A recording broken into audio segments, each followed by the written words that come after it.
اس وقت اڈیالہ جیل کے اندر پائے جاتے ہیں، جو سنگین ترین مجرم شیسے انہوں نے پکڑ رکھا ہو، اس کے چاروں طرف کسی قسم کی حرکت نہ ہو سکے، وہی کاغذ وہی شخص لے کر باہر نکلتا ہے اور دا اکانومسٹ کو بھیج دیتا ہے۔ عالم یہ ہے کہ پوری دنیا کے سامنے ان کی بدماشی آشکار ہو جاتی ہے، اور نتیجہ یہ نکلتا ہے کہ مرتضی سلنگی جو خود اس وقت وزیر ہیں، جن کے اوپر داغدار ہے ہراسمنٹ کی، جب وہ ریڈیو پاکستان کے اندر تھے خواتین کے حوالے سے، وہ خط لکھتے ہیں بطور حکومت پاکستان کے کہ دا اکانومسٹ کے اندر جو تحریر لکھی گئی ہے یہ ہماری اندرونی معاملات کے اندر دخل اندازی ہے، آپ ایسی کاوشیں مت کیجئے جس سے آپ کی سبکی اور پوری دنیا کے اندر۔ بہرحال مختلف قسم کے اعتراضات ہیں، اور واردات کی شکل میں اعتراضات کیوں نہ ہو، زرداری فضل الرحمان کے بیٹے کی ملاقات ہو، اور اس ملاقات کے اندر جو صورتحال ہو وہ بھی آپ کے سامنے ہے، آگے کنواں ہے اور پیچھے کھائی والے مصداق کا اصول ہے۔ کہاں جہاں سا سپر لاڈلا پرو میکس کی صورتحال تھی کہ ساڑی گل ہو گئی ہے، اب تو ساری کی ساری ساڑی گل گل ہو چکی ہے، سمجھ میں آنے سے باہر ہے۔ ناظرین آپ کو بتاتے چلیں سینٹ کے اندر کیا واردات ہوئی، 100 سے زیادہ سینیٹر موجود ہیں، گزشتہ دنوں 14 سینیٹرز وہاں پر لگ بھگ موجود تھے سینٹ کے اندر، یعنی کورم ہی پورا نہیں تھا۔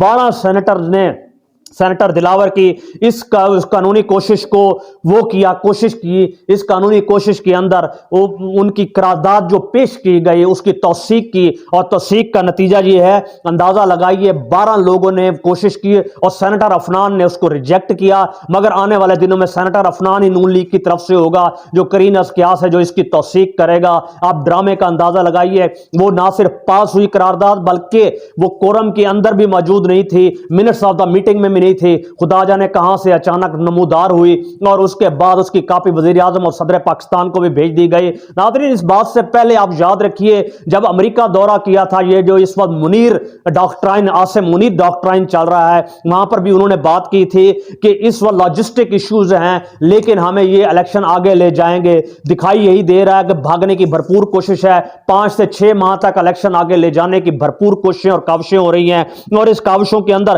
اب صدر پاکستان الوی صاحب کے اوپر سخت پریشر ہے، معاشی ایمرجنسی لگانے کے لیے ان پر زور ڈالا جا رہا ہے، دباؤ ڈالا جا رہا ہے، پوری کوششیں ہو رہی ہیں، یعنی ریاستی بدماش زبردستی کوشش کر رہے ہیں اور تاکہ یہ وزیر اعظم ہاؤس کو اس وقت معیشت کے نام پر لیٹر جاری کریں تاکہ اس کو قانونی شکل دی جا سکے۔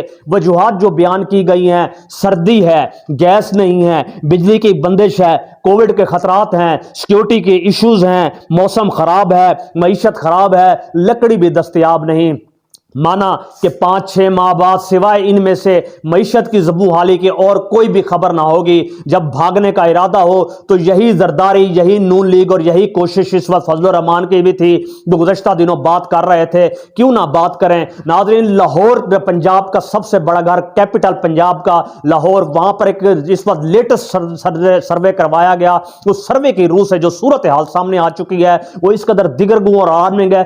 14 سیٹوں میں سے نون لیگ صرف 3 سیٹیں جیتتی ہوئی دکھائی دے رہی ہے۔ یہ انتہائی تھرولی اس قسم کا سروے تھا، اور وہ جو 3 سیٹیں بھی ہیں اس میں 40 سے 70% تک کمپنی اپنی پوری کوششیں بروئے کار لائے گی تب جا کر نون لیگ جیتے گی، ورنہ وہ 3 سیٹیں بھی نہیں، یعنی 17 سیٹوں کے اندر 14 سیٹوں کے اندر مکمل کلین سویپ ہے اس وقت، پی ٹی آئی کر دے گی ان کو۔ یہ ان کی المیہ ہے، یہ دوڑ کی وجہ ہے، یہ فرار کی وجہ ہے، یہ نکلنے کی وجہ ہے۔ وہ نکلنے کی وجہ کیوں نہ ہو کہ عمران خان صاحب نے واضح اور باشگاف الفاظ میں کہا، نہ تو مفاہمت ہوگی نہ ہی منافقت ہوگی، ظلم کے جبر کے اس نظام کے سامنے ہم ڈٹ کر کھڑے ہیں، کھڑے رہیں گے، اور ہمیشہ سب کو کھڑے ہونے کے لیے کہا گیا ہے تاکہ کبھی بھی تاریخ آپ کو بغاوت کے نام سے، کبھی کبھی منافقت کے نام سے جو استعمال نہ کرے، ہاں باغی کہے، حق کی طرف چلنے والا کہے تو زیادہ بہتر ہے۔ ناظرین دوسری طرف ISI کے میجر جنرل مشتاق صاحب ہیں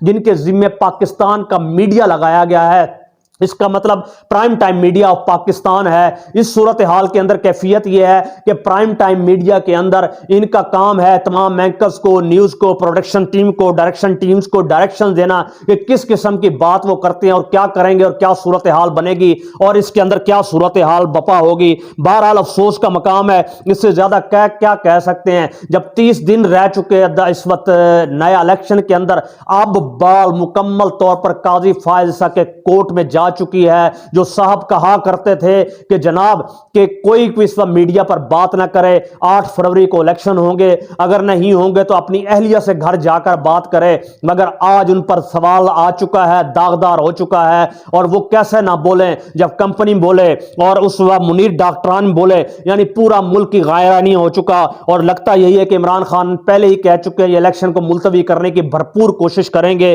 نتیجہ آپ یقیناً جانتے ہیں, اسٹیبلشمنٹ کے خوف کی وجہ پی ٹی آئی اور عمران خان ہی ہے. یہی وجوہات ہیں جس کی وجہ سے یہ پوری کوشش کی جا رہی ہے. بہرحال ان گنت کوششوں کے اور ان تمام تر کاوشوں کے باوجود پی ٹی آئی ون کرتی دکھائی دے رہی ہے. دوسری طرف خبر یہ بھی ہے تحریک انصاف کے لافانی شہر عاصم تنہا قتل ہو چکے یا قتل کر دیے گئے, یہ بھی ایک افسانہ ہے. بہرحال اس کو کیا کہیں گے, ہم یہی جان سکتے ہیں کہ زمین سے لے کر ضمیر تک سب کچھ اس ملک میں بک چکا ہے, ہر چیز بکاؤ ہو چکی ہے. اب تو کیفیت یہ ہے کہ عمران خان یا عوام یا شریف یا کمپنی, دو ہی صورتیں واضح اور واشگاف طور پر سامنے آ چکی ہیں. عمران خان ان کے حواس پر جیل میں بیٹھا ہوا سوار ہو چکا ہے, اور یہ کیفیت اندر ہی اندر جو ان کو کھائے جا رہی ہے. اب تو فوج کے اندر کے حلقوں میں بھی جھوٹ اور منافقت سے کام لیا جا رہا ہے.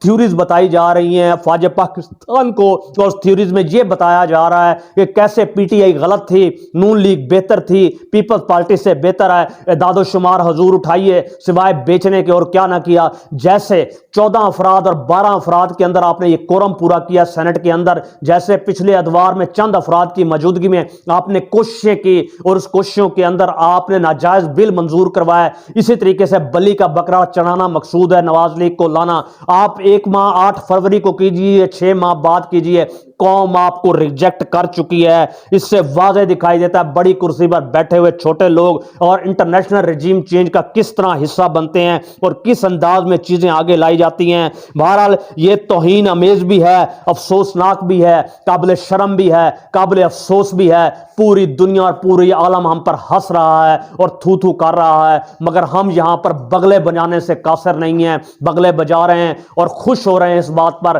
کہ شاید ہم بہت بڑی کاروائی کریں گے. لیکن ہم پاکستان کے عوام کو ایک بار پھر کہتے ہیں یہ جو بھی چور راستہ اختیار کریں, پہلی اور آخری سیڑھی اور آخری کڑی پاکستان کی عوام ہے. الیکشن 8 فروری کو ہو یا یہ فرار ہو یا 5 ماہ بعد ہو یا اس سے قبل ہو, آپ نے نکلنا ہے.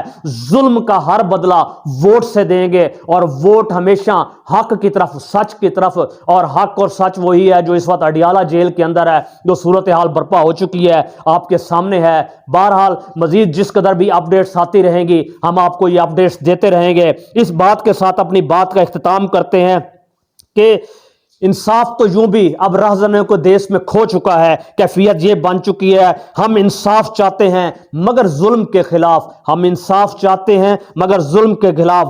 جنگ گر لازم ہے تو پھر جنگ ہی صحیح. ناظرین اپنا خیال رکھیے گا, اپنے ارد گرد والوں کا خیال رکھیے گا. اللہ تعالیٰ آپ کو آسانیاں دے اور آسانیاں تقسیم کرنے کی توفیق دے. مزید لیٹسٹ اپڈیٹس کے ساتھ آپ کے پاس پھر حاضر ہوں گے. Stay tuned with us. بہت بہت شکریہ. السلام علیکم.